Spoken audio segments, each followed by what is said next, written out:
Hi everyone, hope you're doing well from wherever you're watching this channel, depending on your time zone. Now today, we had the State of the Nation address by President William Samoei Ruto at the National Assembly. And this was a meeting that brought the two houses together, members of parliament and the senators. So Ruto, while he was addressing the nation, he went on to mention several projects that is planning actually to execute coming next year. He went on to mention close to 21 roads that are going to be dualed. Then other several projects that we'll be doing across the country. And the reason why I am here, it is not because of Ruto's speech, but the members of parliament who Ruto was addressing, their reaction. When you listen to this speech, it reached a point when Ruto was mentioning these roads, and even he mentioned SGR extension from Naivasha to Kisumu and Malaba.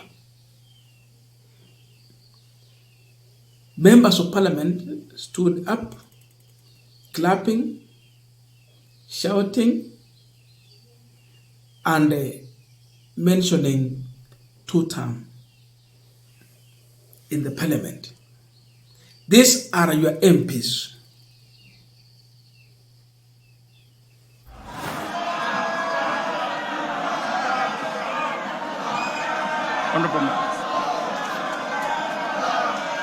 Honorable members, next week, I will launch the dualling of the 170-kilometer Rironi-Naivasha-Nakuru-Mau Summit Road. On the same day, I will break ground on the dualling of the 58-kilometer Rironi-Mai-Mahiu-Naivasha Road. The gridlock that paralyzes these roads every day, especially on weekends and holidays, will soon, by God's grace, be a thing of the past.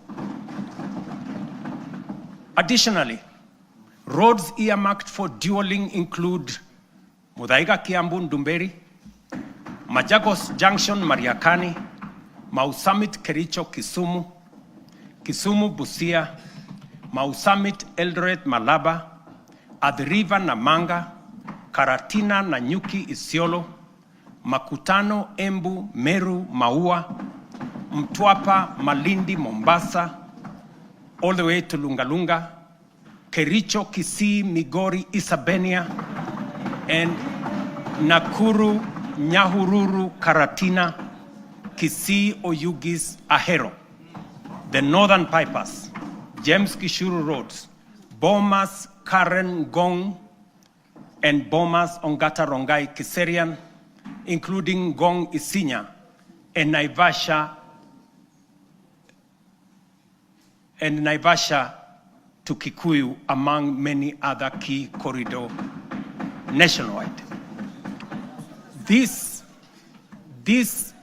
infrastructure drive will also include extending the standard gauge railway from Naivasha to Kisumu and eventually to Malaba. And that exercise, ladies and gentlemen, is beginning in January. In just 2 months, we will be beginning that process. Honorable members, estimates indicate that achieving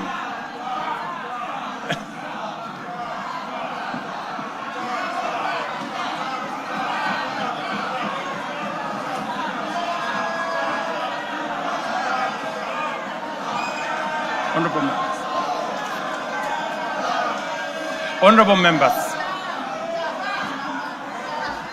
Now, obvious, there is a reason why the members of parliament were clapping and were shouting two-term.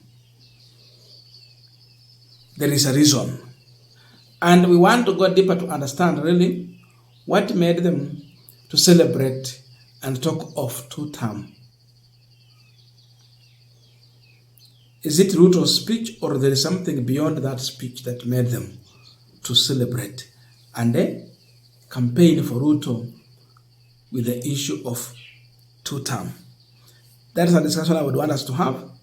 But before we dig deeper into this discussion, I come to you with a quick and humble request.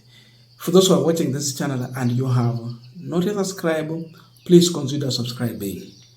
To our returning subscribers, I must say thank you so much. And again, to all our viewers, please give this video a thumbs up. Thank you so much. And back to our discussion. Now, there are three arms of government recognized very well in our constitution: the executive, the National Assembly, and the judiciary. They must work independently.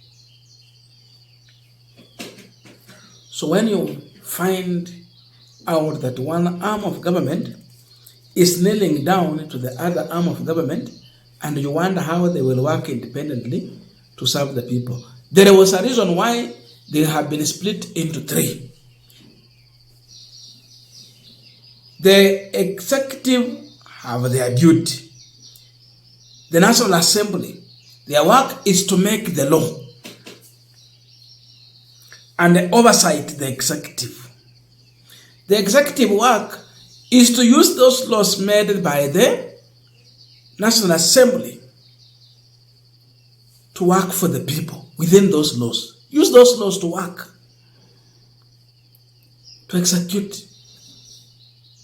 Judiciary is to check on the excesses. Are you going outside the law? Or the laws you are making is against the constitution? Sasa mtu wa oversight anashangilia mtu mwenye inafaa kuwa anam oversight. Are we safe? If our members of parliament have been reduced to, noise makers and a cheering squad in the parliament, cheering the executive, not because they have done something good, but because they are promising to do something. Ruto went to parliament to promise what he's going to do. They are clapping. But then, my biggest focus and fear is on those who are mentioning two-term. Hapo, usichukulie mambo rahisi. When they mention two-term, you are supposed to oversight Ruto, but you are telling him two-term. I concluded that Ruto went to parliament well prepared, and it seems like he paid these members of parliament earlier in order to make the ground acceptable for him and make members of parliament to look like they are campaigning and pro-William Ruto. The last time I heard people saying two-term, it was in a meeting organized by the president or his allies. The people attending the meeting, tunawaita delegate, the delegate have been paid for their transport, and there is the brown envelope they will get, maybe 5,000 kama zile alikuwa anapeana Kakamega, ama 10,000 or 3,000. That is the last time I heard people saying two-term. You pay and organize for everything. You've catered for everything. So people will be happy and they will say two-term. So what made members of parliament to say two-term? Did Ruto organized in advance before stepping to the parliament that there is a group who has been selected, paid to say two-term? Because of course I know not everyone in parliament support William Ruto. Gachagua akona timu yake kule, Kalonzo akona watu wake hawezi sema mambo ya 2 term. And the majority of members of parliament from Mount Kenya, they won't say 2 term. But there was this issue of 2 term. So conclusion is that people were paid in this parliament to campaign for Ruto during the State of the Nation address. I mean, we could have forgiven these members of parliament if they had given the president just a standing ovation. Personally, I have no problem with that. You can give him a standing ovation. Clap for him. Stand. If he has said something that has touched you. But when you go further and say 2 term, mambo imebadilika. Sio standing ovation. Hapa sasa mmekuja mambo ya kupigia mtu debe. And this tells you that there was some kind of preparation earlier. Ilipangwa mapema. Jamaa akikuja akianza kumention tuanza kusema 2 term. Tupige makofi. So this made me to conclude that our members of parliament are very cheap. If you can start campaigning for the president during the State of the Nation address, rather than questioning, kazi yenu ni kuangalia mahali penye there are gaps, question them. If the president is right, you can stand and clap for him. That's enough. But now 2 term, you are in a campaign. So the same way Ruto normally pay people to come and listen to him in a delegate meeting, call them to State House for a lunch or dinner, then give them envelope. It is the same thing I'm seeing it happening here. My own conclusion. I don't know your views, but please let us meet in the comment section so that we can continue with our punchline discussion. Otherwise, thank you so much for listening to me up to this far, and see you in our next video.